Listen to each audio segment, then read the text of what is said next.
જળ એ જ જીવન. જળ બચાવવા અભિયાન.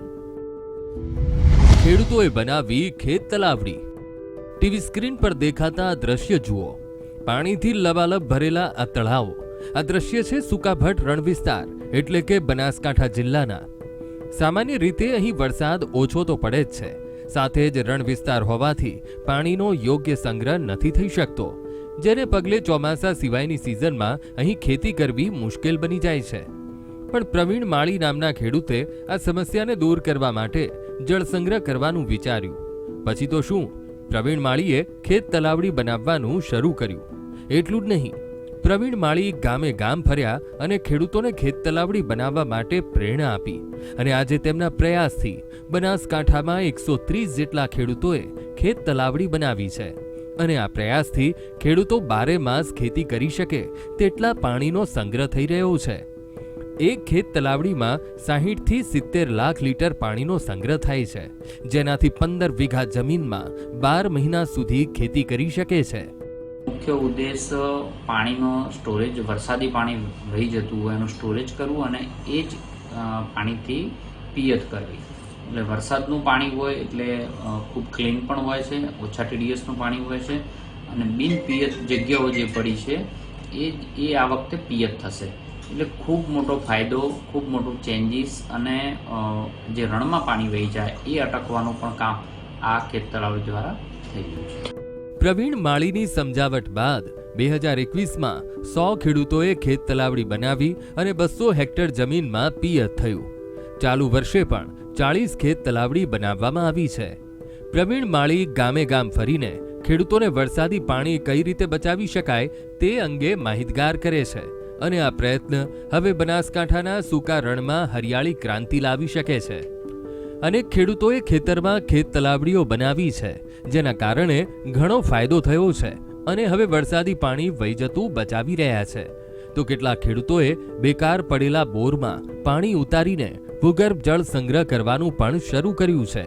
ત્યારે અનેક ખેડૂતોએ બનાવેલી ખેત તલાવડી બનાસકાંઠામાં થયેલા વરસાદથી ભરાઈ ગઈ છે, જેને પગલે ખેડૂતોના ચહેરા પર પણ સ્મિત જોવા મળ્યું છે.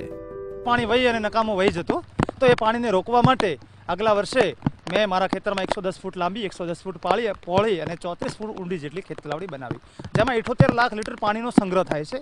આ પાણી સંપૂર્ણ વરસાદી છે અને આ પાણી એકવાર મારા ખેતરમાં ભરાઈ ગયું છે. આનો ઉપયોગ હું શિયાળો, ચોમાસો અને આખા ઉનાળામાં ખેતી માટે કરીશ. આ ખેત તલાવડીનો પાણીનો ઉપયોગ હું મારા પોતાની 10 વીઘા જગ્યાને પિયત કરવા માટે કરીશ, જેનો ઉપયોગ હું મિની ફુવારાથી કરું છું. ખાલી ચોમાસામાં જ વાવેતર થતું હતું તો એક જ પાક હું લઈ શકતો હતો, તો આ ખેત તલાવડીના આધારિત હવે હું 2 થી 3 પાક લઈ શકીશ. પાણીનું રોકાણ કરે બહુ સારું છે. અમારે લગભગ કરવાનો વિચાર છે, એમાં ખૂબ અમને આનંદ છે.